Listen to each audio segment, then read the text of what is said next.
Pues buenas tardes a todas y a todos. Es un gusto. ¿Nos escuchas bien? Otro mejor. Otro, ¿verdad? ¿Vas a comenzar a grabar, Fabricio? Sí. Sí, ya está. Hola, hola. Ahí está. Buenas tardes a todas y a todos. Estamos muy contentos de poder llevar a cabo esta mesa de análisis de resultados electorales. Tenemos invitados de lujo. Estamos muy contentos también en ese sentido. Y bueno, dentro de esta actividad de la jornada académica del Cuerpo Académico de Desigualdad Social, con esta cerraremos. Y nos parecía oportuno tanto a la maestría en Política y Gestión Pública como al doctorado en Ciencias Sociales, Complejidad e Interdisciplinariedad, poder tener un espacio donde discutamos pues todo lo que sucedió en la coyuntura electoral. En ese sentido, vamos a dar inicio a nombre del Departamento de Ciencias Sociales y Humanidades de la Universidad Iberoamericana León. Vamos a dar inicio a esta mesa de análisis, primero con la participación de la doctora Lucía, de la cual voy a leer una muy breve semblanza, porque pues Lucía es un referente en temas de ciudadanía, en temas, digamos, de participación, de democracia. Lucía es doctora en Sociología por la Universidad Nacional Autónoma de México. Es investigadora titular C de tiempo completo en el Centro de Investigaciones Interdisciplinarias en Ciencias y Humanidades, el CEICH, de la Universidad Nacional Autónoma de México, en donde coordina el proyecto de investigación Construcción de Ciudadanía en la Ciudad de México, y también es coordinadora del programa de investigación Ciudades, Gestión, Territorio y Medio Ambiente en el CEICH de la UNAM.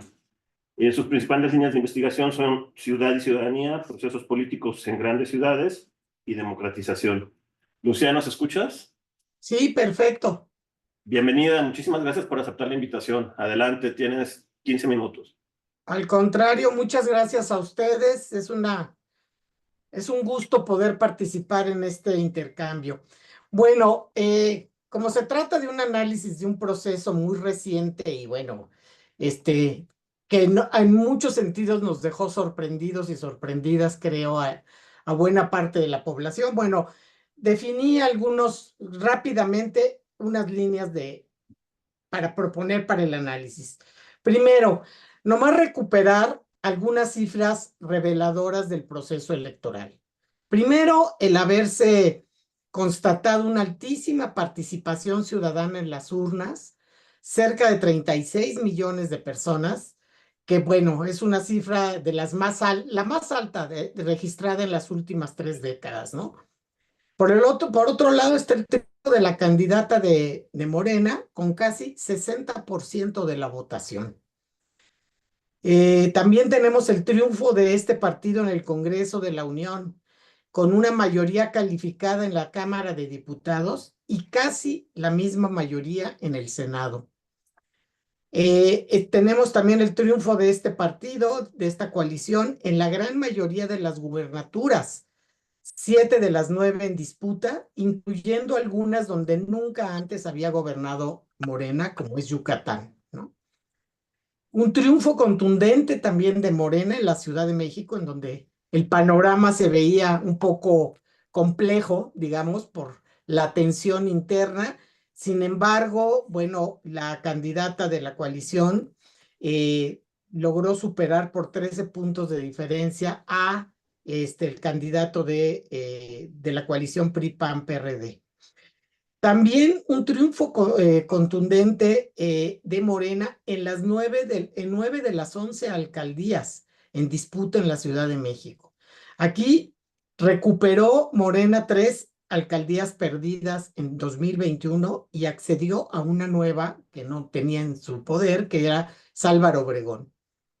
En este caso, después de la debacle sufrida en 2021, creo que es muy interesante ver este resultado porque siento que podemos tomar nota de que Morena hizo su tarea, ¿no? Y, bueno, se aplicó a recuperar lo perdido. Ahora, con estos puntos, así como de referencia de lo que sucedió, creo que hay diversos ángulos de aproximación para este balance electoral de 2024.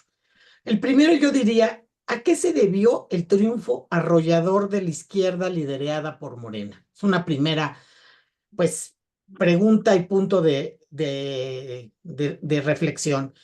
Yo creo que aquí lo que se expresó, por una parte, fue que la mayor parte de la población manifestó estar de acuerdo con la forma en que Morena ha gobernado y con el proyecto base de la 4T. Me refiero sobre todo a nivel federal, ¿no?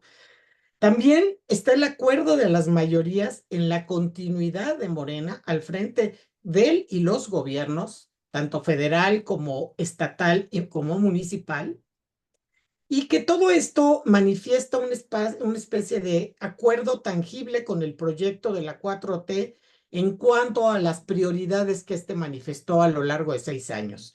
¿Qué quiere decir? Primero, los pobres, atender de manera primordial las necesidades sociales de la población y dignificar la vida de las personas, disminuir la desigualdad, las desigualdades sociales muy marcadas en nuestro país, atacar la concentración obscena, yo diría, del poder político y económico, combatir la corrupción y poner por delante la defensa de los derechos de la población. También el tener claro un proyecto de nación y un proyecto de gobierno. Creo que este es un elemento muy clave, ¿no? Que estuvo presente no solo durante el sexenio, sino también durante la campaña, y que esto fue como muy, pues muy presente para la ciudadanía. Y por otra parte, podemos decir, dar cuenta de la existencia de una ciudadanía también más informada, yo diría incluso más politizada, entendiendo por politizado el estar interesada en lo que sucede en la vida pública del país, y que todo esto podemos decir también que se trata de una ciudadanía más consciente.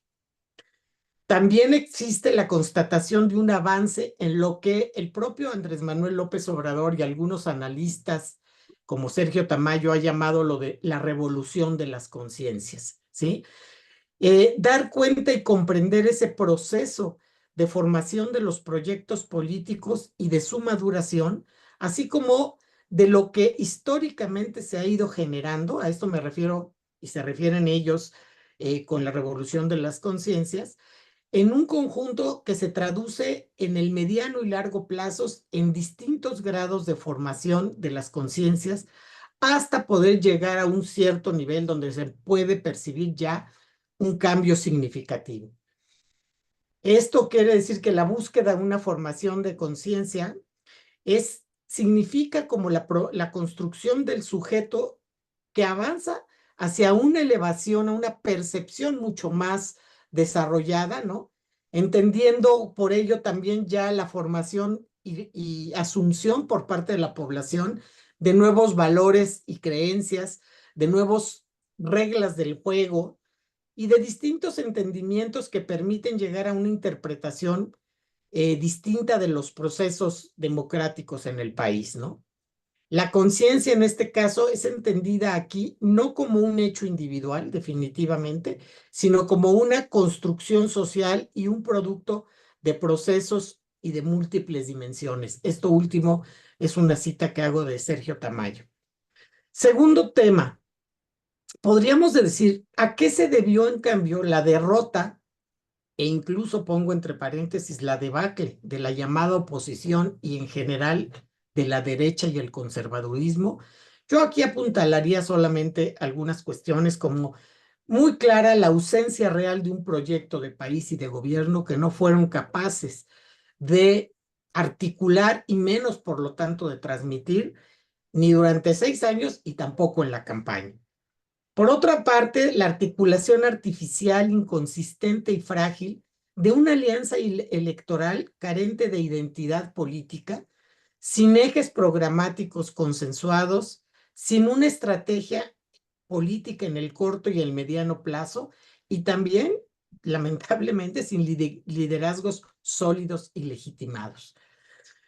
Pese a todo, creo que esta fue una oposición sí identificada con la política neoliberal, el conservadurismo, la defensa de los intereses del capital, las prácticas corruptas y la construcción de la política y de las políticas por encima de la sociedad, es decir, muy distante, con una lejanía con respecto a las realidades sociales. Creo que estos elementos que acabo de mencionar fueron muy importantes para también por qué la derecha no pudo avanzar, y no solo eso, sino que realmente en cuanto transitábamos por el proceso ya electoral, fue deteriorándose cada vez más.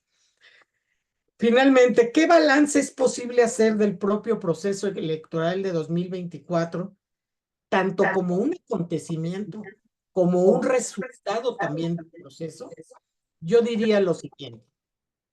El acontecimiento refiere a la gran manifestación de la voluntad popular que ratifica la posibilidad y viabilidad de llevar a cabo una transformación de fondo del régimen político y de las estructuras sociales por una vía pacífica a través de las urnas. ¿Qué quiere decir esto? Creo que tiene un altísimo significado porque está validando, paradójicamente, ¿no?, a la democracia como un camino posible para una transformación social.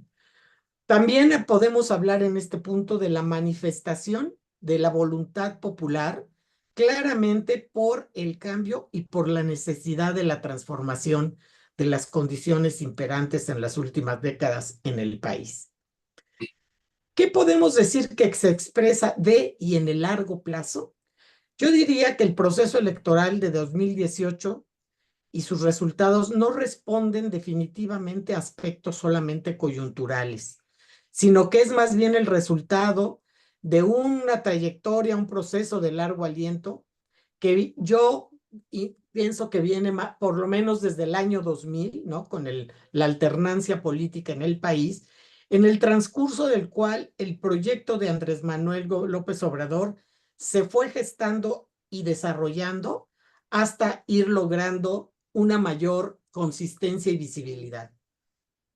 Lo que esto significa es la adquisición de la conciencia que no se crea definitivamente ni en un acontecimiento ni en un decreto, sino solamente a través de una construcción social consistente, sistemática, lentamente acuñada, ¿no?, que va generando y asimilando nuevas formas simbólicas de una cultura política, ¿no? De la misma manera, creo que esto que estamos refiriendo, o sea, así como la transformación de las conciencias no es un acontecimiento, sino un producto de un proceso. Lo mismo pienso del cambio de régimen. Por más que sea puntualizado como un elemento clave del proyecto de Andrés Manuel, pues es algo que no se ha dado de manera espontánea, sino que ha sido producto de, pues, luchas históricas precedentes, ¿no?, de movimientos trascendentes y de convergencias que en distintos momentos de la historia reciente del país, pienso de 30, 40 años para acá, eso es a lo que llamaría yo reciente, ¿no?, sí, fueron siendo también producto de una organización y transformación social y de la apropiación de la política por parte de la población. Creo que todo esto, para cerrar, representa, bueno, sí, un gran acontecimiento, un gran proceso que va en una dirección muy bien delimitada, pero que significa para Morena como gobierno de izquierda en el poder grandes responsabilidades y desafíos en un horizonte hacia futuro. La gran responsabilidad que veo para Morena es la capacidad que logre desarrollar para seguir gobernando al país, para generar consensos y acuerdos políticos, para sostener este proyecto de transformación, ahora como se dice, en su segundo piso, y consolidar realmente un modelo alternativo de nación. Considero que ha sido un gran logro, sin duda, primero el arribo al poder, luego la continuidad, pero ahora pues el desafío es que esta conquista se traduzca realmente en estos cambios que la 4T y especialmente el proyecto de Andrés Manuel pues ha ido apuntalando como su bandera para México. Muchas gracias, ahí le dejaría.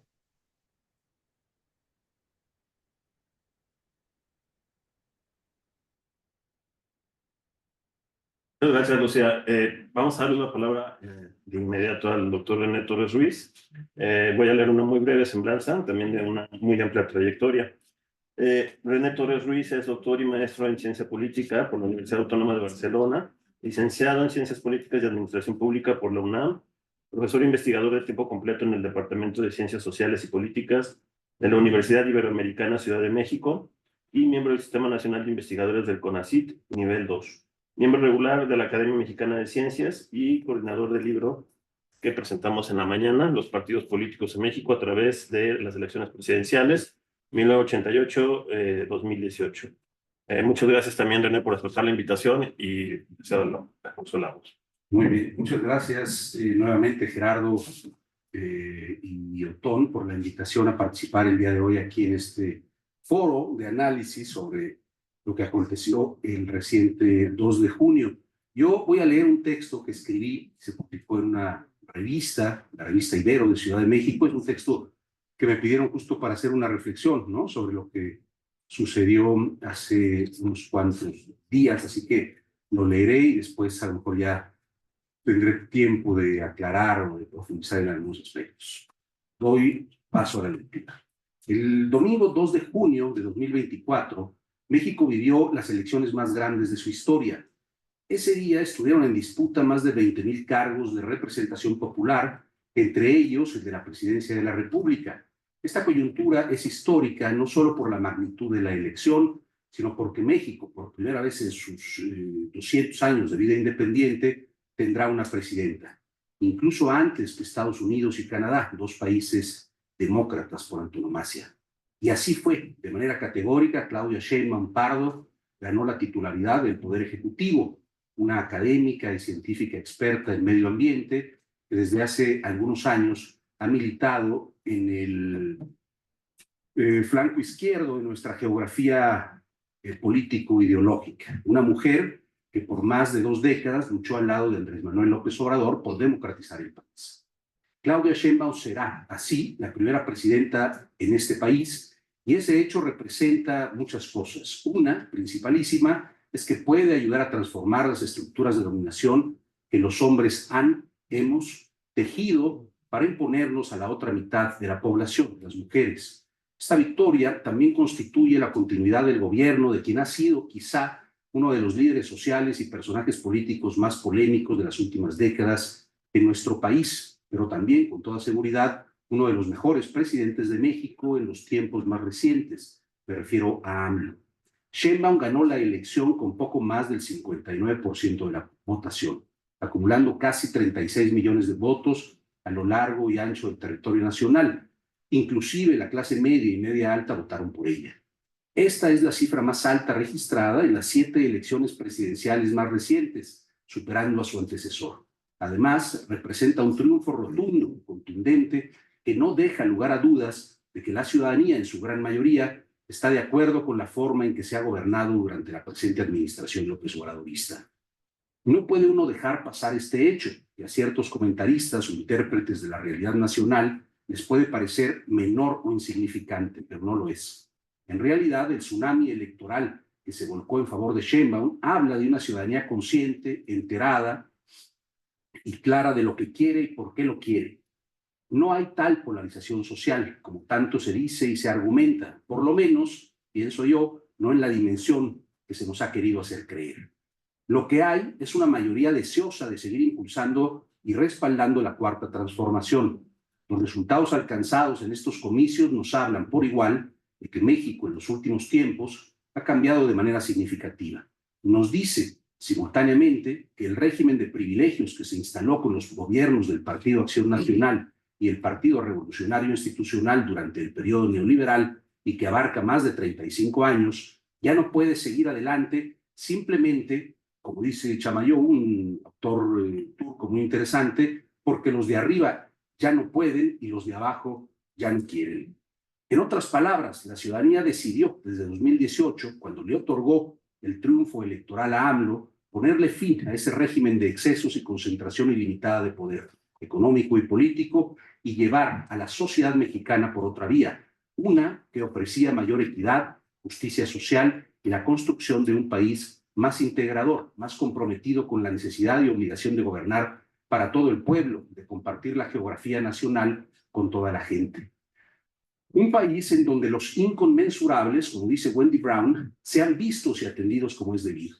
Esto último me lleva a realizar una inevitable reflexión. En definitiva, no podemos y tampoco conviene hacer como que no vemos, tal como lo escribió y cantó el poeta hace varios años. Cito: ¿cuántas veces puede un hombre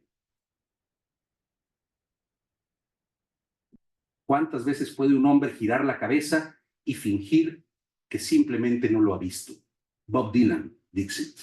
No diré, como el mismo Dylan decía, la respuesta está soplando en el viento, sino diré más bien que la respuesta está o debe estar en la contestación de que nunca más. Hay que construir desde las entrañas mismas de la conciencia las condiciones necesarias para que las emociones nos desborden y seamos capaces de sufrir juntos, sintiendo compasión por el otro, por la otra, por los demás. Los desposeídos deben saber que no están solos, ya no, nunca más. Y créanme, por lo menos esa es mi interpretación, lo que el gobierno de AMLO ofreció fue eso, poner en el centro la dignidad de las personas. Sheinbaum ofrece continuar por ese camino. Ahí se encuentra la principal explicación de por qué pasó lo que pasó este reciente 2 de junio. Ni hablar. Quien no lo quiera ver seguirá envuelto en sus propias disquisiciones alejadas de una realidad que se desborda, nos rebasa. El mundo es un mundo injusto que distribuye muy mal sus recursos y además es profundamente antidemocrático. Las élites económicas, que son las que auténticamente gobiernan, con la complicidad de las élites políticas, se han encargado de que esto sea de tal modo. La victoria de Sheinbaum se explica también por la acumulación de agravios sociales. La clase gobernante, bajo la égida del neoliberalismo, destruyó instituciones de protección social, atesoró riqueza, vilipendió al pueblo, ofendió la dignidad de la sociedad mexicana, generó la explosión incontenible de la violencia, acaparó poder y puso en serios predicamentos la viabilidad misma del país. Y por si todo eso fuese poco, ofrendó todos los servicios a los centros transnacionales de poder, afectó seriamente los derechos de ciudadanía, tanto políticos como civiles, pero sobre todo devastó las estructuras estatales de protección y atención de los derechos socioeconómicos, generando con ello más pobreza y una desigualdad inenarrable, ofensiva, impropia de cualquier país con aspiraciones democráticas. La oposición no entiende lo que está pasando, no comprende a la sociedad, tampoco sabe lo que debe hacer, porque sigue muy lejos de la gente, pensando solo en el poder, en sus privilegios, olvidándose de las necesidades de las personas, de su sufrimiento. La oposición partidaria, entiéndase PRI, PAN y PRD, este último que ya incluso perdió su registro, se desbalabaron hace tiempo porque se pusieron al servicio irrestricto del capital, claudicaron a su mandato democrático de gobernar para la sociedad en su conjunto. Ni hablar, van a pasarla muy mal mientras no trabajen de otra manera. Sheinbaum gobernará bien, lo digo porque tiene frente a sí un compromiso histórico y lo sabe, y también cuenta con una tradición política y social de la que proviene, que ha dado resultados y que la apalanca y la dota de sentido y herramientas para gobernar. AMLO estará al alcance, aunque habitando la chingada, y vendrán tiempos mejores. Cierro simplemente con las siguientes reflexiones. Para lograr una serie de propósitos que tiene la Cuarta Transformación, Sheinbaum contará para el primer trienio de su gobierno con la mayoría calificada en la Cámara de Diputaciones y está a tiro de piedra de lograrla en la Cámara Alta. Todo parece indicar, pues, que tiene las condiciones propicias para sacar adelante su agenda legislativa y de gobierno. Lo que hay que pedirle a la próxima presidenta, pienso yo, es sensatez y cordura para el ejercicio del poder, porque el poder que tendrá es mucho, pero por su trayectoria y por lo que puede apreciarse por su estilo personal de gobernar, creo que el país estará en buenas manos. Soplarán aires de libertad y mayor justicia, quizá entremos de lleno, incluso a un proceso de auténtica democratización. Pero lo más importante de todo esto, el triunfo de la Cuarta Transformación y de lo que se han dado en los últimos años, del 2018 para acá, es que a pesar de que los poderosos hayan querido que las y los mexicanos abrazáramos el pesimismo en lugar de la esperanza, la ciudadanía ha encontrado la entereza necesaria para revertir eso y dar la batalla en favor de otros cauces posibles, de horizontes probables y más alentadores. Muchas gracias.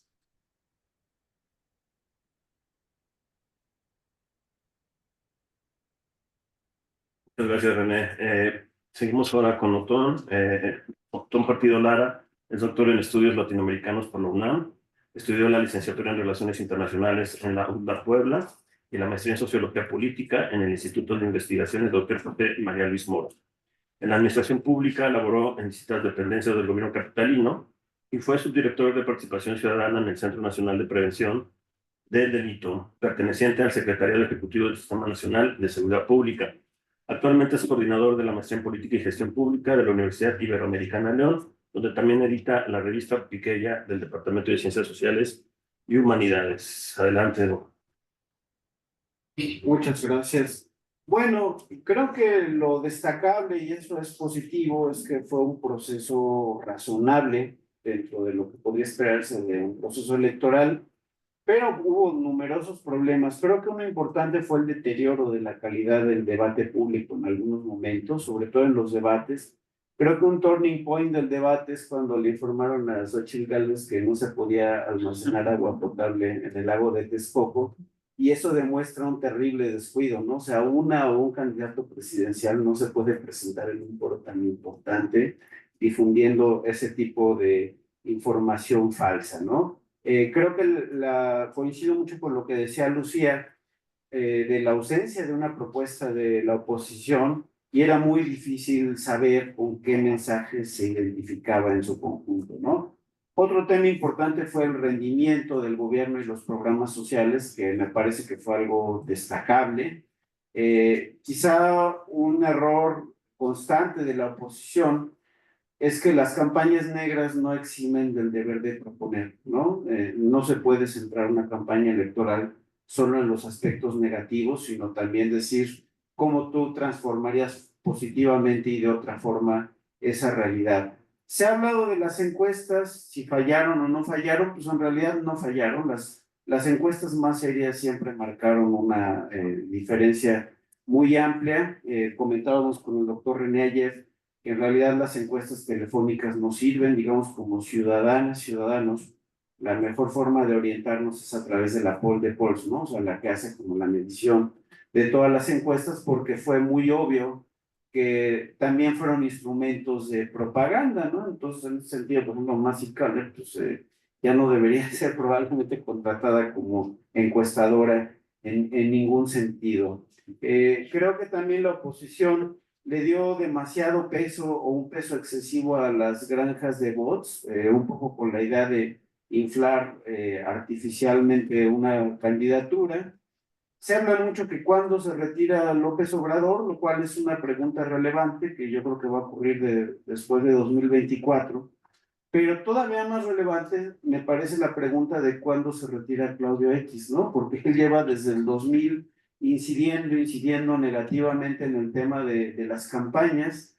Entonces parece que estamos en una situación en que los partidos están, o algunos, están capturados por intereses empresariales, ¿no? Que incluso hasta podría uno decir que le apostaban no tanto a la fuerza de la candidata opositora, sino su debilidad y la capacidad de ser pues alguien vulnerable y completamente influenciable, y sometida a intereses corporativos. Entonces, ahí creo que los partidos de oposición podrían hacerse una pregunta de si eso vale la pena, ¿no? Creo que también tuvieron un problema fuerte de identidad en cuanto a cómo posicionarse, si de repente ser tricolores blanquiazules o rosas, de repente si querían un poco como disfrazar la ruta de los partidos conscientes, como lo hemos platicado en la primera parte del descrédito de los partidos políticos. Entonces creo que esto generó demasiadas confusiones. Creo que en los hechos también hubo un repliegue de los partidos de oposición a sus posiciones o a lo que podían ganar, un poco sabiendo que era difícil ganar la elección federal. Un problema de medios muy, muy grave, incluso de comentocracias que se dieron a la invasión de fake news, ¿no? Perdón que lo mencione directamente, pero así fue. Denise Dresser, por ejemplo, difundiendo fotografías de una represión policial en Rusia como si fueran en México, en tiempos de pandemia, cuestiones de Argentina, representando fotos de Argentina como si ocurrieran en México. Entonces, Creo que sí fue un tema delicado, la pérdida del rigor y sobre todo el hábito de ignorar la información, ¿no? Yo como estudioso de los temas de seguridad, veo con mucha preocupación que ya hay muy pocos comentaristas de seguridad que realmente valga la pena consultar, ¿no? O sea, yo podría decir Carlos Pérez Ricard y otros dos o tres, porque sistemáticamente ignoran, por ejemplo, la producción de información que se da. Me refiero en concreto, por ejemplo, al informe mensual de seguridad, pues nadie lo consulta, ¿no? A pesar de que es abierto, ahí está disponible, pueden saber cómo están evolucionando distintos delitos, cuáles son los focos rojos en distintos estados. Entonces, a mí me parece muy doloroso que la información deje de importar, ¿no? Y lo mismo se puede decir, por ejemplo, de Coneval, que creo que ha hecho una buena tarea, una tarea muy meritoria de evaluar la eficacia y el impacto de los programas sociales, ¿no? Creo que hacia futuro, Claudia Sheinbaum sí puede representar una nueva generación que se fue fraguando, por ejemplo, en la lucha estudiantil, en una lucha muy importante que fue la gratuidad de la educación en la UNAM en 87, que al menos retrasó como esta invasión neoliberal a la educación pública que desde entonces se planteaba y pues fue un triunfo colectivo que también refleja a sectores medios urbanos que también tienen una preocupación y un genuino interés por mejorar las cosas, que participaron también en este proceso de democratización tan largo del que hablamos hace un momento, ¿no? Y finalmente yo diría, el reto a futuro es mejorar la coordinación y como decía en la mañana, a veces ayuda mucho que Sheinbaum tiene un talante más conciliador, más de analizar los problemas. Recuerdo, y ya con esto termino, que en 2018 participé en un diálogo donde ella hablaba de su visión de ciudad y las cosas que conocía. Y la verdad es que a mí me sorprendió su inteligencia destacada, o sea, su conocimiento milimétrico de cada una de los espacios de la ciudad y cómo mejorar ciertos aspectos, ¿no? Entonces, me parece que el perfil científico que le puede dar a la política pública y al gabinete puede ser muy favorable porque también es cierto que pues, las funciones de Vox en todo el sexenio desgastaron, entonces tal vez ya sería momento como de abrir paso a una discusión más profunda, más inteligente, pero que se concentre más en resolver problemas sociales concretos.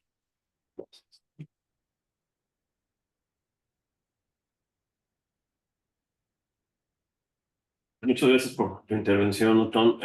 Aquí la dinámica es, si tienen preguntas, podemos hacerlas y así vamos armando la discusión con los tres.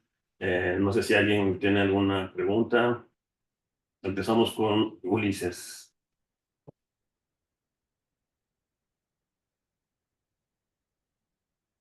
Listo. Con un comentario para provocar el debate.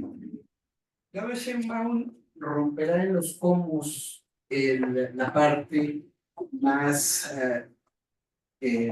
vamos a decirlo, paradigmática de Andrés Manuel, que era no se le muevan comas a mis reformas, no se le muevan, no dialoguen con ciertos partidos. Es decir, Claudia va a sentarse a dialogar y con quién piensan que se va a sentar a dialogar. Pensando, por ejemplo, que el Partido Verde puede jugar una especie de agente doble, es decir, llegó, pero no necesariamente acompañar este gobierno. Ese sería mi primer comentario. Lucía, no sé si ustedes comentar algo, ¿me escuchas? Sí, o sea, ¿por qué no escuchamos varias preguntas y así hacemos respuestas más integrales? Bueno, eso propondría, pero como digan ustedes. No, también lo propongo.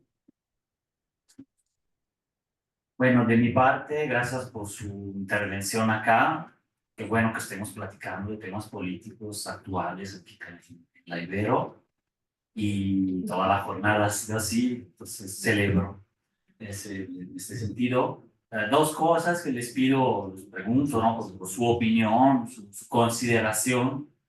Una, dos temas que a mí me preocupan, ¿no? Desde hace décadas, si queremos verlo así, pero también a partir del último gobierno que va de salida, ¿no?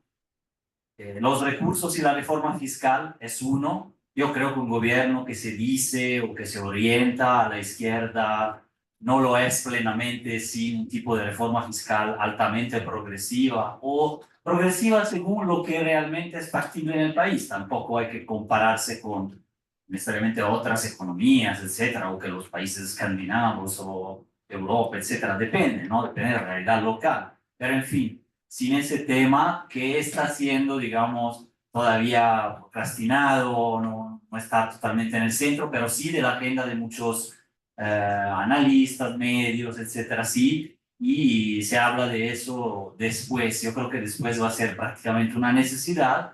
Entonces, ¿cómo vislumbran ahora o después un debate sobre eso para el tema de las desigualdades y de un gobierno que se dice, o que es, ¿no?, de izquierda? Ese es uno, de su opinión. Y el otro tema que también tiene que ver, pero es la justicia. Este sí ha sido central en los debates desde febrero, pero desde décadas también, y en las preocupaciones, pero ahora sí se están concretando por lo menos dos propuestas, no en conflicto, sino quizás complementarias, pero una de febrero, que es del presidente actual, y una que han trabajado en foros de discusión y con el exministro Saldívar y en otros contextos como propuesta electoral de Claudia Sheinbaum. Entonces, ¿qué opinión les merece esta posibilidad de reforma de la justicia, por un lado, en el sentido clásico de la justicia, y quizás de la justicia social y las desigualdades a través de una profunda reforma fiscal, por ejemplo, ¿no? Entonces, estos son mis dos temas. Gracias, Raúl. Sí, gracias. Pues también me sumo a las voces que agradecen este tipo de espacios, y qué bueno que haya mucha gente joven. Ojalá también pudiéramos escuchar sus puntos de vista sobre el resultado de la elección del pasado 2 de junio. Y a mí me gustaría preguntar a nuestros panelistas su opinión sobre, digamos, el consenso social que hay en torno al resultado electoral. Es decir, 36 millones de votos, sin duda alguna, hablan de una clara tendencia a favor de la que era la candidata oficial, ¿no? Claudia Sheinbaum Pardo, ¿no? Esta banderada de la coalición Sigamos Haciendo Historia. Pero me preocupa también, digamos, en que se generaliza el concepto de oposición, y yo quisiera, y mi pregunta va en el sentido de ¿cuál sería, digamos, una alternativa para la oposición no político-electoral de la 4T? Pienso, por ejemplo, en las organizaciones colectivas de búsqueda, por ejemplo, donde la Ibero ha sido muy sensible a las necesidades de estos grupos, que por lo menos mi percepción es de que hacia el final del sexenio, el gobierno de la 4T, siendo que había sido un aliado, digamos, antes del 2018 de estas organizaciones, se distanció de estas organizaciones, de estos colectivos de búsqueda, ¿no? Entonces, se ha desacreditado, por ejemplo, también a la acción sostenida y sistemática de las normales rurales, específicamente en torno a Ayotzinapa. Entonces, me parece que sí, efectivamente, sí, hay consenso en el resultado de la elección, en el sentido de que 36 millones de votos no dejan ningún género de duda en que los mexicanos dieron su respaldo a la continuidad, a la política económica, social, fiscal del gobierno de la 4T.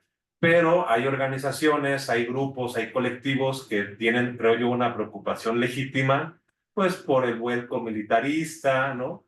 Entonces, digamos, en ese sentido, ¿cómo podríamos, digamos, el ciudadano común, podríamos asimilar, ¿no? El que por un lado hay un gran consenso de la gran mayoría de votantes, pero por otro lado hay grupos, organizaciones, colectivos, personas, movimientos o actores colectivos individuales que sí se sienten, digamos, relegados de la 4T, en el sentido, digamos, de la confianza que se había depositado en ella, ¿no? Gracias. Pues yo creo que con esas vamos a empezar, ¿no? O sea, ¿gustas iniciar o vamos a acabar? Sí, si quieren, ya tengo así más panorama para participar. Bueno, pues gracias a todos, en este caso, todos hombres, por sus preguntas. Lo que pregunta Ulises con respecto a si se va a sentar a dialogar Claudia y con quiénes, bueno, digamos que nuestra apuesta es que sí lo haga, porque es una demanda, ¿no?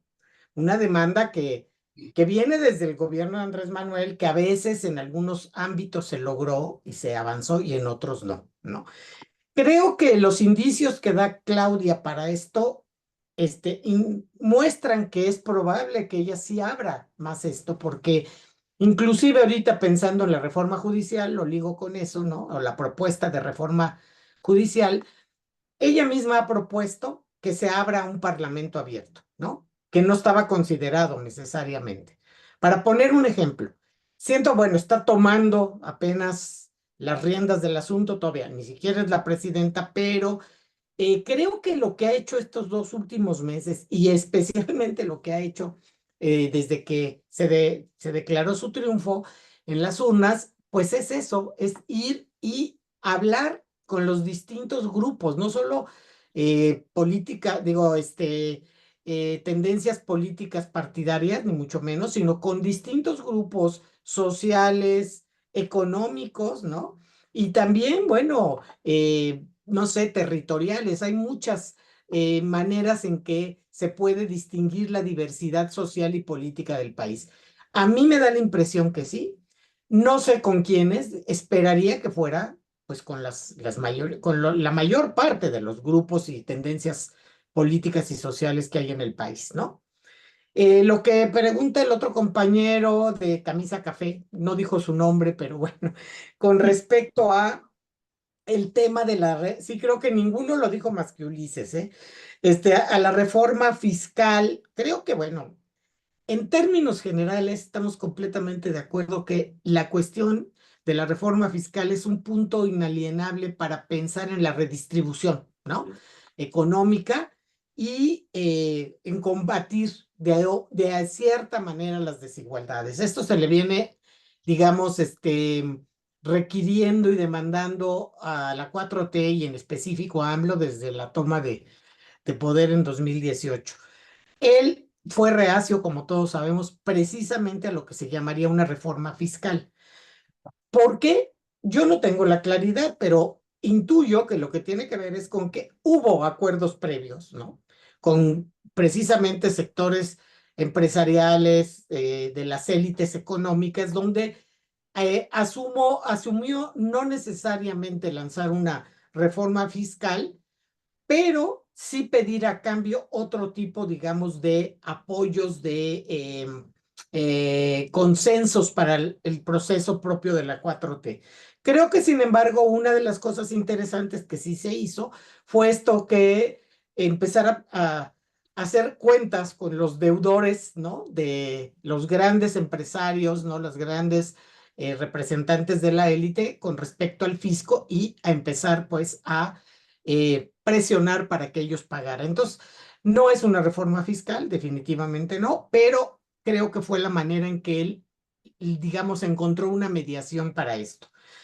¿Qué va a hacer Claudia? No lo sé, no se ha manifestado de una manera específica ni en pro ni en contra.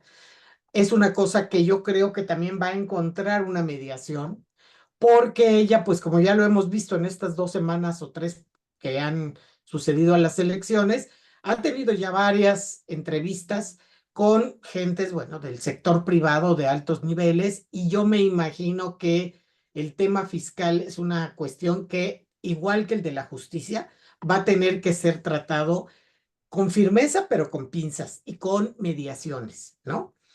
Es lo más que puedo decir.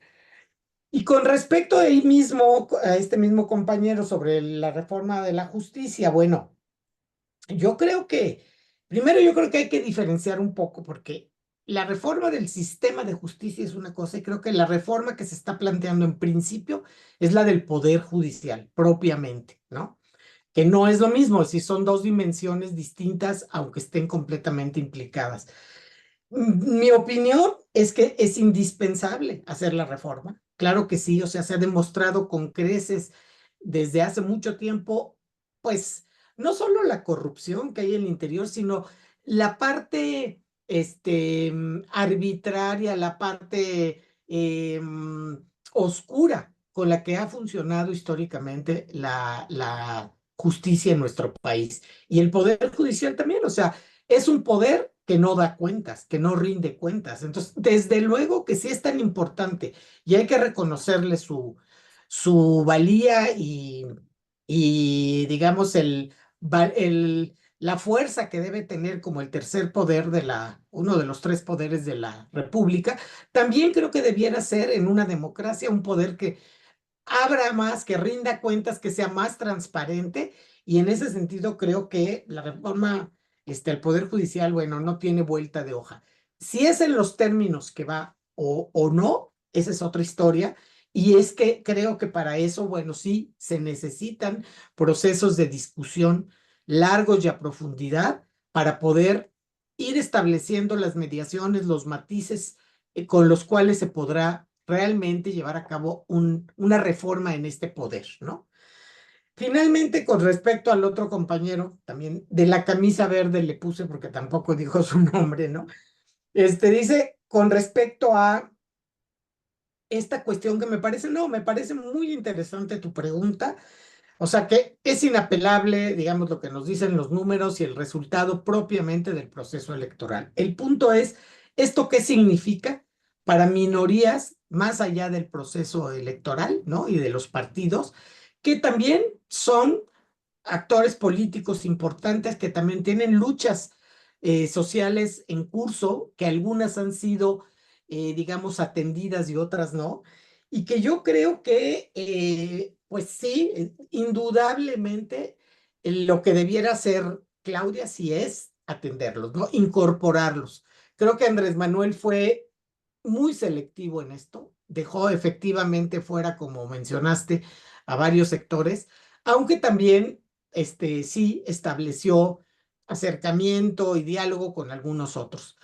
Yo creo que este tema, que lo que podríamos llamar el diálogo, la interlocución y en este sentido también pues, la colaboración incluso con lo que podríamos llamar los actores de la sociedad civil, pues es indispensable, ¿no? Es algo que se tiene que impulsar y que no debe ser una cuestión como, digamos, ni de detalle ni de costado, sino que es central, sobre todo como tú mencionabas, porque hay tal consenso en lo otro que pareciera que entonces todo lo demás queda fuera.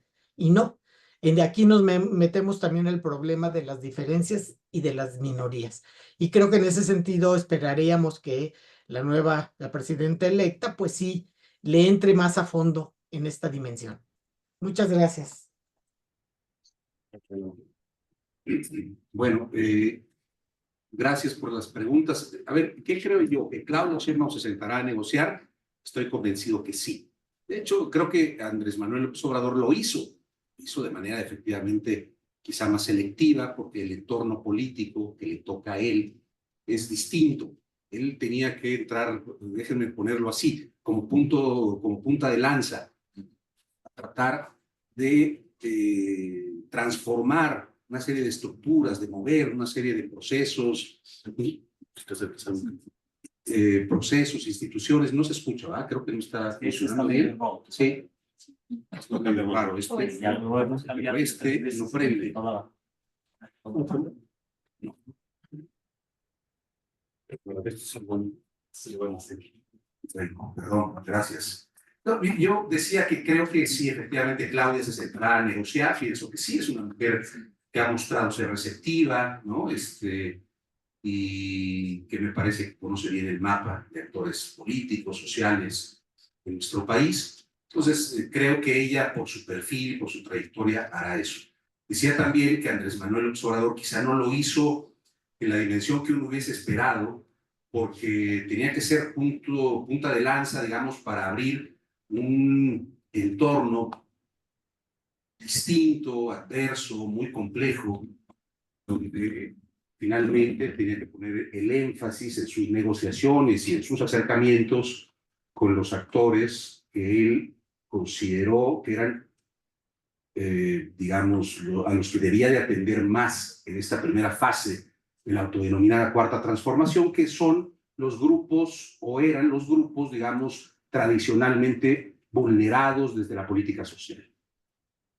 los pobres, los desiguales, ¿no? Es decir, los que han tenido que bregar contracorriente durante décadas en nuestro país, y ese fue el grupo social sobre el que puso mayor énfasis Andrés Manuel. Creo que esa es la explicación de quizá por qué no se sentó a dialogar con algunos otros sectores sociales, ¿no?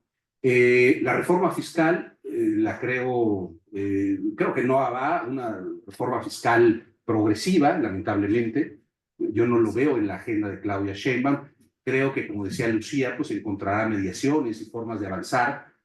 Es un tema muy impopular, el tema de los impuestos, ¿no? A nadie le gusta, entonces creo que lamentablemente no habrá reforma fiscal, ¿no? En el sexenio de Claudia, pero sí creo que deberán de seguirse ciertas pautas que López Obrador, digamos, puso en su sexenio, que es presionar efectivamente a que los grandes empresarios, los grandes ricos o los súper ricos de este país se comprometan más con la hacienda, paguen y dejen de ser evasores de impuestos, como lo han sido sistemáticamente. Porque los que sostienen el fisco en este país fundamentalmente, o digamos, las arcas, ¿no?, del erario son clases medias y medias bajas. Entonces, eso tiene que efectivamente, lo ideal sería mediante una reforma fiscal, pues muy bien planeada, ¿no?, y diseñada para que fuera efectivamente progresista o progresiva, perdón, pero yo no creo que vaya a suceder porque, insisto, no lo he visto en el discurso de Sheinbaum, no lo veo en sus puntos prioritarios tampoco, ¿no? Y finalmente, recuérdame, perdón, tu pregunta era... Sí, ¿qué pasa con las minorías que al final fueron, Ya, digamos, excluidas, digamos, del sexenio López Obradorista? Sin duda, yo creo que tiene que ver con la primera explicación que yo daba, es decir, creo que en el sexenio obradorista se pusieron a los pobres, para decirlo así genéricamente, en el centro de la política y de la atención de ese gobierno. Pero debemos de entender que la sociedad mexicana es una sociedad altamente compleja, heterogénea, diversa, plural. Y cualquier gobierno que se precie de ser auténticamente democrático, y más si es de izquierda, creo que es el gobierno de López Obrador y será el de Claudia Sheinbaum, tienen que reconocer que hay conflictos que deben de resolverse desde la aceptación de lo diferente, de lo plural. Es decir, deben incorporar a los disidentes en todo momento. En cualquier espacio, una sociedad que efectivamente aspire a ser auténticamente democrática tiene que ser capaz desde el gobierno de trazar líneas, procesos, mecanismos de interlocución absolutamente con todos los sectores. Eso es lo que yo esperaría. ¿Lo va a hacer a ciencia cierta Claudia Sheinbaum? Tampoco lo sé, pienso, insisto, por su perfil y por lo que yo le conozco en su trayectoria política, que es una mujer lo suficientemente conocedora de ese amplio, ¿no?, o amplia gama, digamos, de perfiles, de ideologías, de trayectorias de vida en nuestro país, que tendrá la disposición, ¿no?, de sentarse con estos actores, porque creo que esa segunda plataforma o ese segundo piso de la cuarta transformación tiene necesariamente que ir en la construcción de una sociedad integradora, más justa desde todos los puntos de vista, social, jurídicamente, y del reconocimiento de que somos no una sociedad ni homogénea, ni, digamos, unificada. Somos una sociedad claramente diversa, heterogénea, y eso se debe de reflejar en políticas públicas, en asignación presupuestaria, en fin, la política pública tangible, ¿no? Eso es lo que yo esperaría. Gracias. Bueno, muchas gracias. Respecto a la pregunta de Ulises sobre el talante de negociación y diálogo, yo vi un sello muy interesante, muy positivo, de Rosaura Ruiz, que en radio reconoce una deuda del Estado con la ciencia, ¿no? O sea, tampoco es una cuestión irreal de decir que todo estuvo bien y no hubo errores, porque claro que los hubo y hay vacíos que deben ser llenados porque además no se atendieron bien. Y entonces el tema de la ciencia es fundamental y además ese es un eje de la campaña de Sheinbaum clarísimo. Sobre la reforma fiscal, bueno, ella ya claramente se reunió con los sectores empresariales y dijo claramente con pesos y centavos qué se va a mover y qué no se va a mover. Creo que desde el gobierno de López Obrador en la Ciudad de México la fórmula era cobrar mejor, o sea, realmente cobrar los impuestos, meter cosas como la informatización de servicios, todos esos grandes pasivos de las grandes empresas que no se les cobraban, pues hacerlos efectivos, pero también gastar de forma más eficiente. Sobre el tema de la reforma al Poder Judicial, la investigación, sí coincido con lo que decía Lucia, de que son cosas distintas. Creo que la investigación del delito es una gran asignatura pendiente, pero creo que también haríamos bien en romper esa visión providencial del presidente que lo resuelve todo porque mueve la mano y se hizo la luz, ¿no? O sea, en realidad, el tema de la investigación del delito fundamentalmente corresponde a los gobiernos estatales. Entonces, quizá hay un tema interesante es juntar las sinergias para que los gobernadores realmente vayan impulsando reformas a las fiscalías. Yo creo que ese es un tema fundamental y está un poco conectado con las colectivas de búsqueda. Hay una crítica a que quizá desde el gobierno federal no se dieron los recursos institucionales suficientes, por ejemplo, para los procesos de búsqueda. Fabricio es experto en esto, pero pues el gobierno se quedó mucho más rezagado, los gobiernos estatales, que el gobierno federal, ¿no? Pero sí, evidentemente, creo que es una cuenta pendiente de este gobierno darle más atención presupuestal y humana al tema de las desapariciones, ¿no? Creo que también conviene reflexionar sobre la necesidad de democratizar espacios y gobiernos locales, ¿no? Un poco en esta idea de romper la visión presidencialista de que el gobierno lo puede todo, ¿no? Y un tema también importante, pues esto de la militarización que ya hasta se ha vuelto un poco un lugar común que muy pocos analistas de seguridad dicen, pero la función legal de la Guardia Nacional es actuar como auxiliar de las autoridades locales, ¿no? De hecho, no pueden muchas veces actuar de motu propio, sino a través de una orden judicial y desde luego también de un proceso de negociación que se tiene que fortalecer la coordinación de Guardia Nacional con las autoridades de seguridad locales, ¿no? Entonces yo creo que también a veces hay que poner un poco un ojo crítico a esta idea de que todo se está militarizando y esto es el desastre porque no se mencionan, por ejemplo, aspectos positivos y lo comentaba con René.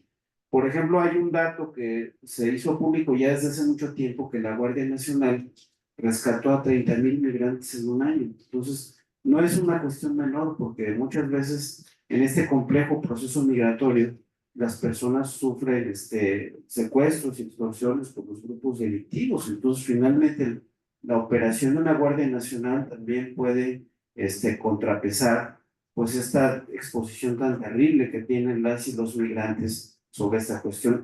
Por ejemplo, el tema migratorio, creo que también amerita revisarlo críticamente porque evidentemente ha sido una propuesta incompleta, la política migratoria es incompleta y ha fracasado hasta ahora, pero también está relativamente sometida a las presiones de los Estados Unidos. Hay una parte interesante que ha dado este gobierno que es llevar programas de reconstrucción y desarrollo social a los países centroamericanos, pues para evitar estos éxodos masivos que a veces se dan por razones climáticas y que van a seguir ocurriendo por la misma razón. Pero también los gobiernos estatales tienen que reconstituir sus propias autoridades de seguridad, de justicia y de investigación del delito, porque ese sí es un déficit que atraviesa todo el país.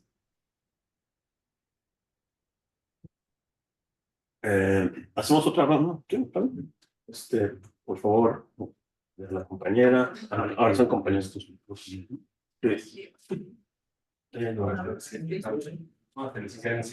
Bueno, sí. A ver si lo paso. Adelante, Bruno. No.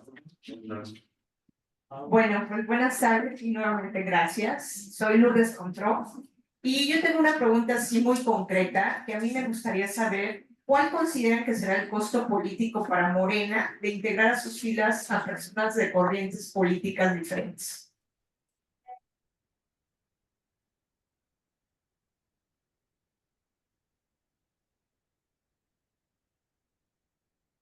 Buenas tardes, me uno al agradecimiento por toda esta jornada del día de hoy que ha sido tan enriquecedora y tan esclarecedora también.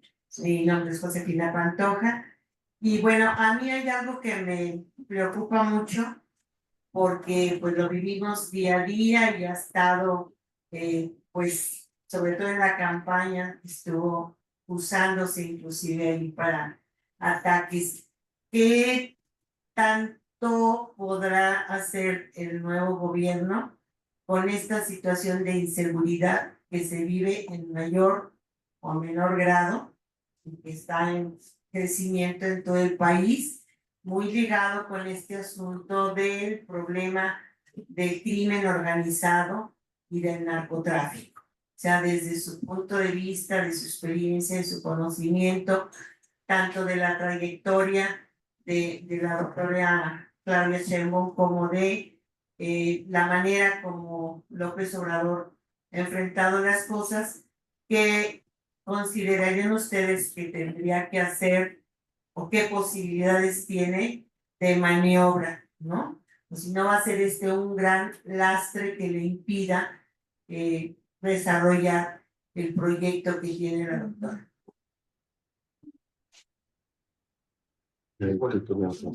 ¿Hay alguna otra?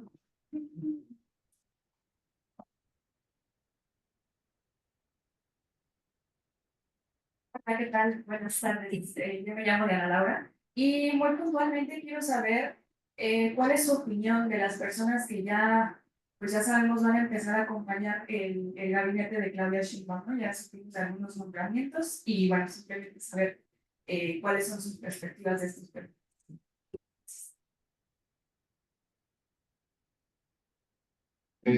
Carlos, Adrián. Así, yo creo que sí se escucha, ¿no? Sí.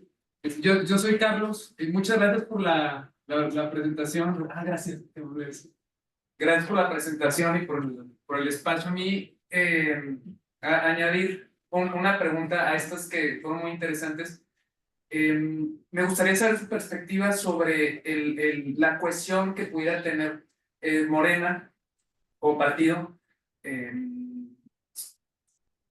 tomando en cuenta digamos, la responsabilidad y el poder que lo hacen ser todavía un partido más grande, digamos, y que esto naturalmente puede provocar el origen de liderazgos, ¿no? Incluso de corrientes internas. ¿Cómo, desde la perspectiva de ustedes, cómo puede lidiar Morena con con este surgimiento de tensiones que pueda haber al interior del partido? Y la otra es que me gustaría saber qué reflexión podemos tener sobre Morena siendo un partido, ya lo decimos, tan poderoso hoy, la penetración del partido y la simbiosis que puede tener las instituciones, ¿no? En las diferentes instituciones que hay, ¿no? Podemos hablar del sistema judicial, por ejemplo. ¿Qué reflexiones podríamos tener sobre eso? Pensando en que quizá algunos comentaristas han discutido que puede ser un retroceso a lo que tuvimos años atrás, ¿no? Con el PRI, por ejemplo. Me gustaría saber qué opinan sobre eso. Entonces, y agradecerles por eso. Yo.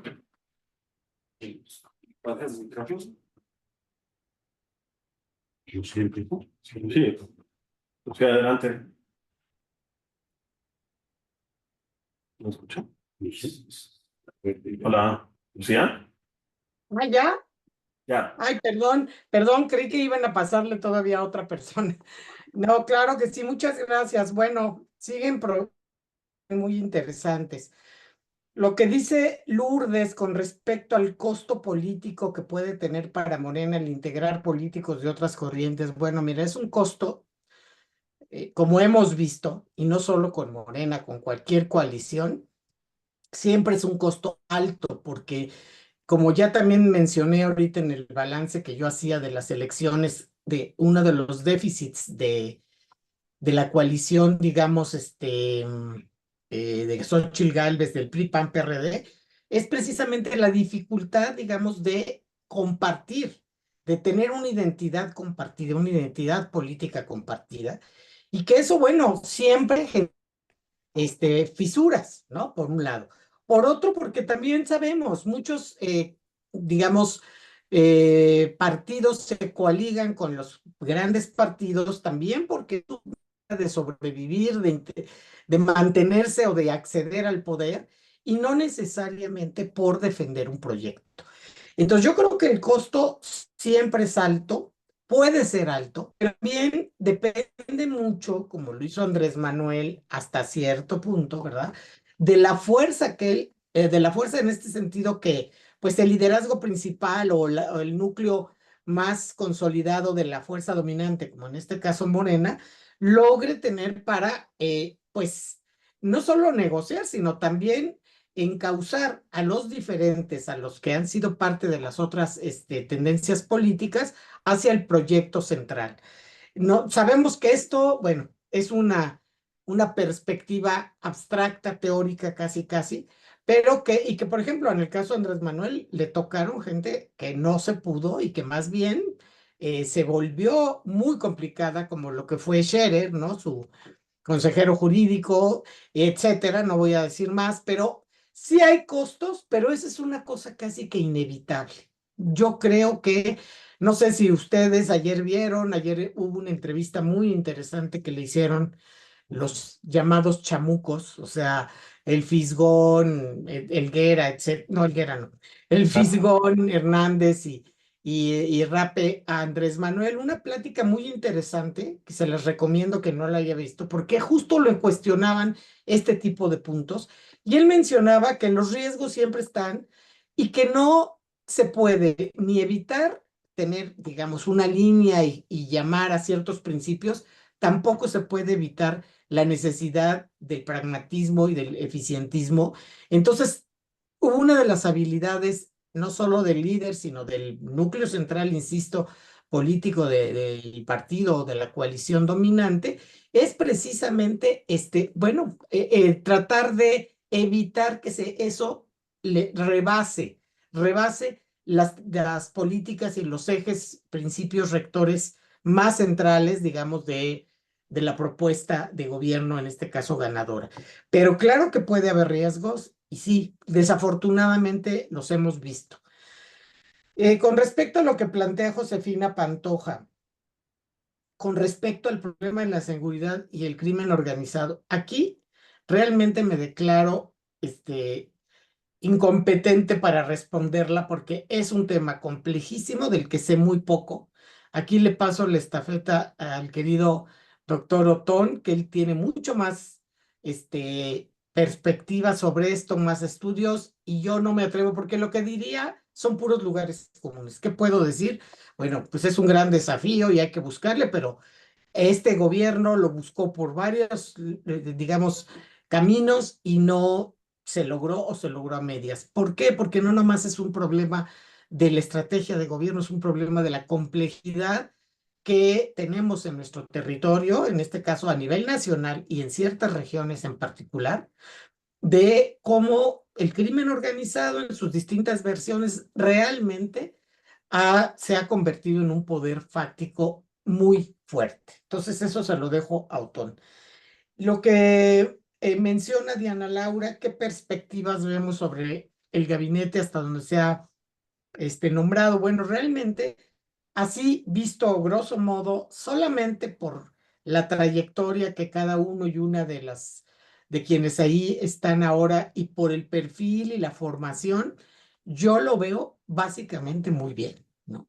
Siento que es un gabinete sólido, un gabinete que tiene personajes, hombres y mujeres que tienen conocimiento de causa, que no son improvisados y que no son tampoco los amigos o las amigas solamente, en todo caso.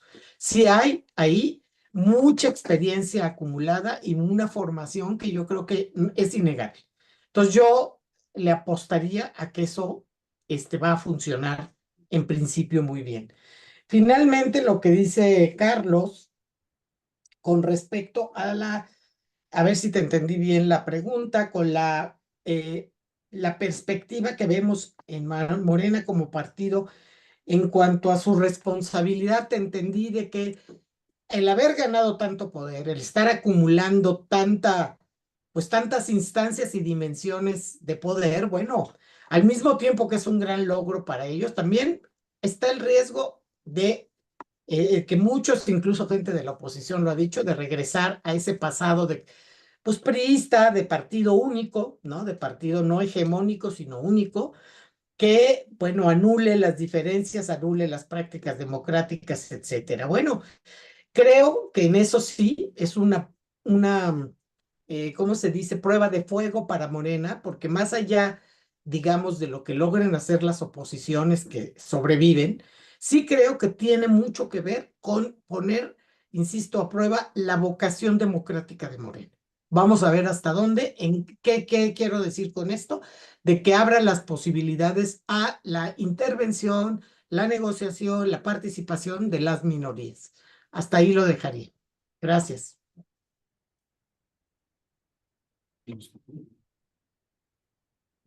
A ver, ¿Se escucha? No, sí.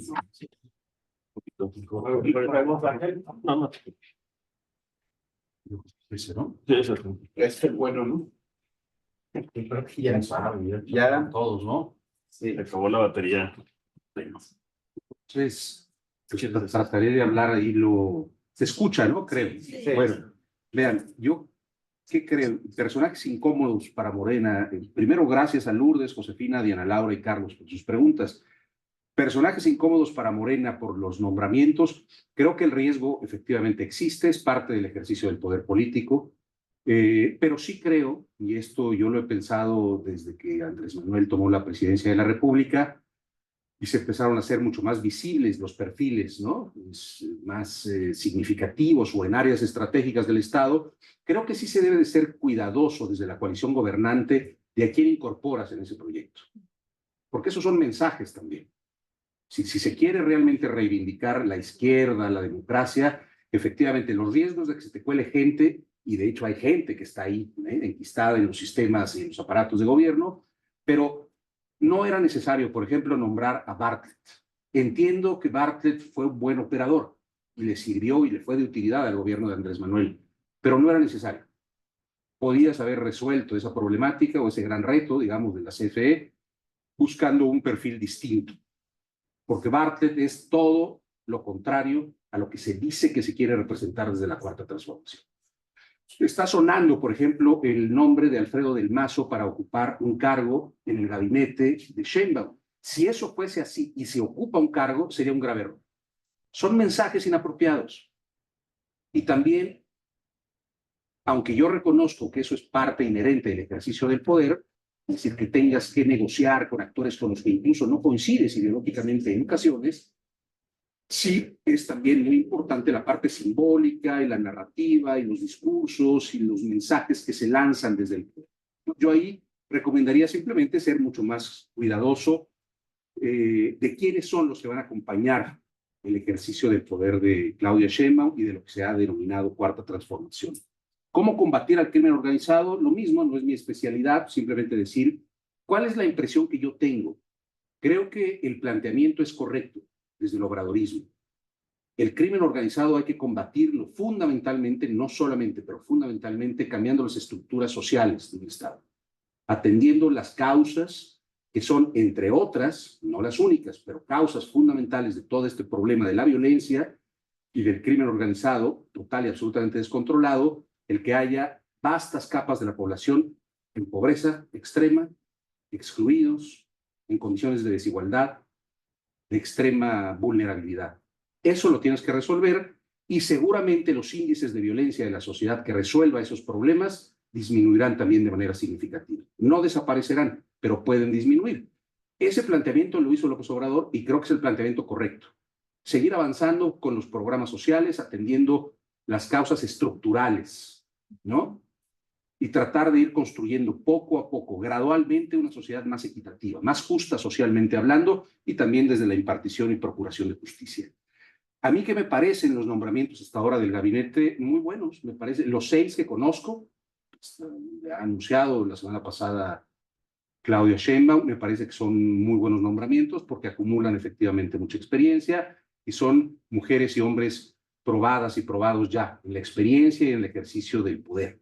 Conocen la administración pública. Por lo menos estos 6 primeros personajes. Habrá que ver cómo siguen, ¿no?, los nombramientos, y yo le ruego a Dios, aunque soy ateo, que Alfredo del Mazo no aparezca en el gabinete de Claudia Sheinbaum, porque sería un gravísimo, gravísimo error, ¿no? Bueno, luego, cohesión de Morena como partido político. Es muy difícil hablar como partido político de Morena, porque, bueno, es un partido movimiento, es un partido realmente que juega muy bien en el campo electoral, pero también se mantiene movilizado. Y se mantiene movilizado, y aquí está el punto de quiebre de mi análisis, gracias a un movimiento social que está en el seno mismo de Morena, que se llama obradorismo. El obradorismo y Morena son cosas distintas. Morena es un Frankenstein, muy mal armado, con problemas muy serios de sus estructuras internas, como partido político propiamente. Como institución, tiene que democratizarse, tiene que institucionalizarse, tiene que encontrar mecanismos, efectivamente, de consolidación como partido político, es decir, como una institución que agrega intereses, que los distribuye, ¿no?, y que dentro de esa complejidad logra establecer equilibrios y generar propuestas y también tener buenas candidaturas para la representación popular. Mientras que el obradorismo, que creo que es la fracción o la facción mayoritaria dentro de Morena, pues también va a entrar a un campo, digamos, de reconstitución, porque López Obrador deja la presidencia muy pronto y él es el actor aglutinante y articulador de ese movimiento, históricamente hablando. Y aunque no creo que vaya a desaparecer del todo del escenario político nacional, López Obrador, y creo que eso es muy bueno, que no desaparezca del todo, sí habrá necesariamente que ver la habilidad de Claudia Sheinbaum, quien hoy es la principal lideresa dentro de ese movimiento, para ver su capacidad, su habilidad para seguir orquestando pues ese grupo, ¿no?, social muy amplio, obradorismo, que ha venido acompañando a López Obrador y que ha gestado lo que se conoce como Cuarta Transformación, pues a partir por lo menos del momento del 2005, de febrero del 2005, cuando surge la posibilidad del desafuero de Andrés Manuel. Ese es el momento de gestación de lo que hoy conocemos obradorismo, movimiento obradorista, y que también, desde luego, tiene un impacto en la consecución y en el alcance del poder político y de la denominada Cuarta Transformación. Eso es lo que yo te podría decir, Lourdes, y bueno, agradecerles otra vez, Lourdes, Josefina, Diana Laura y Carlos, sus preguntas. Muchas gracias. Sobre las y los morenistas de dudosa procedencia, yo creo que hay que darle seguimiento a Chiapas, porque Ernesto Ledesma, por ejemplo, todo este sexenio ha hablado sobre contradicciones internas que creo que se le ha dado la vuelta, se ha pateado mucho el balón para adelante y bueno, pues, si defienden cierto principio de integridad, pues deben actuar en consecuencia, tanto en el caso particular de Chiapas como en casos emblemáticos donde pudiera haber corrupción, y pues creo que en eso los colores no importan, ¿no? Realmente sí hay que atacar fenómenos de corrupción. Sobre la violencia, el crimen organizado, es que el asunto es que hay distintas vías para reducir la violencia, ¿no? Una de ellas, por ejemplo, sería enfocarse en lo que los franceses llamaban la seguridad cotidiana, que tenía que ver con atender y reducir la violencia familiar, o que la policía sea eficiente en recibir ese tipo de denuncias. Eso sería un punto. Otro tema, incrementar los recursos de salud, que a veces viene de parte de las autoridades locales, para la atención de los chicos que están en alto riesgo de caer en drogas o los que ya las consumen, ¿no? O sea, usar mecanismos de atención secundaria y terciaria. O sea, no quedarse nada más en las campañas, que por cierto se podría hacer una valoración crítica, por ejemplo, aquí en Guanajuato, que es simplemente una campaña publicitaria y más o menos ahí se queda. O sea, ya hay que atender a la gente que está en riesgo o que ya consume drogas. Y digamos, en el tema específico del crimen organizado, pues hay que volver a revisar las recomendaciones de Edgardo Buscaglia, que lleva 15, 20 años diciendo más o menos lo mismo, que más o menos se resume en inteligencia financiera, o sea, digamos, ir desactivando, contrarrestando el poder de los grandes capitales que están invertidos en el tema del crimen organizado, un fortalecimiento institucional y eventualmente tomarse en serio, y eso lo tienen que hacer todos los países latinoamericanos, la existencia y la consolidación de políticas antimafia. ¿no? Para ir reduciendo, limitando el poder corruptor de las grandes organizaciones criminales. Los perfiles del gabinete pues me parecen de primera, ¿no? De hecho, Juan Ramón de la Fuente es doctor y entonces siempre desarrolló algunas ideas, por ejemplo, para posicionar el tema de la salud. Creo que tuvo una resolución inteligente del conflicto de la UNAM en un momento muy álgido. Me parece que Ebrard también tiene una gran operación política y económica, por ejemplo, para hablar con sectores en Norteamérica y plantear el nearshoring, ¿no? Rosaura Ruiz, ya hablamos un poco de ella. Entonces, la primera ronda, que fue un poco el gabinete económico, me parece buena. Ramírez de la O fue asesor económico desde antes de 2006, entonces creo que ellos también tienen muy mapeado la estructura programática del gasto, el costo de los programas y hay un equipo económico relativamente consolidado que ya viene desde tiempo atrás. Sobre la cohesión, creo que un elemento de análisis interesante sería ver cuál es la agenda legislativa, ¿no? Porque parece que en eso ya también hay cierta distribución de tareas. Algunos personajes llevarán el tema en la Cámara de Senadores, otro en la Cámara de Diputados. Se verá también cuáles son las prioridades legislativas sobre qué leyes van primero o cómo se van acomodando.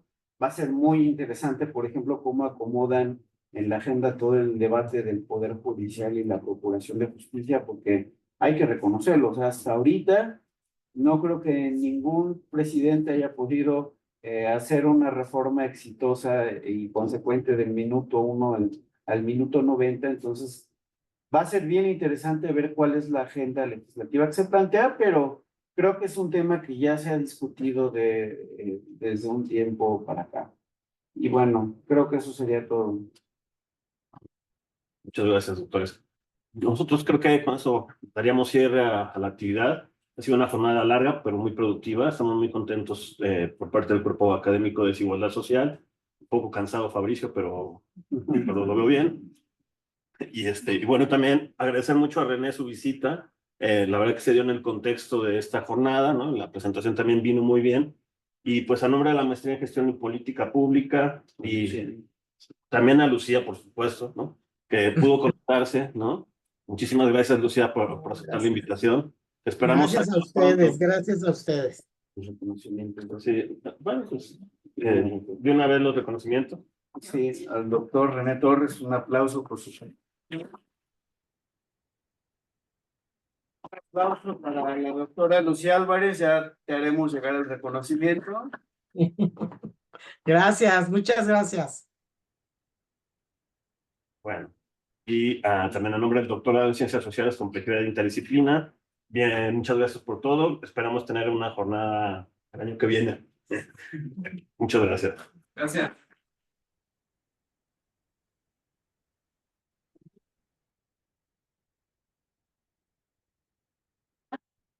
Sí, gracias.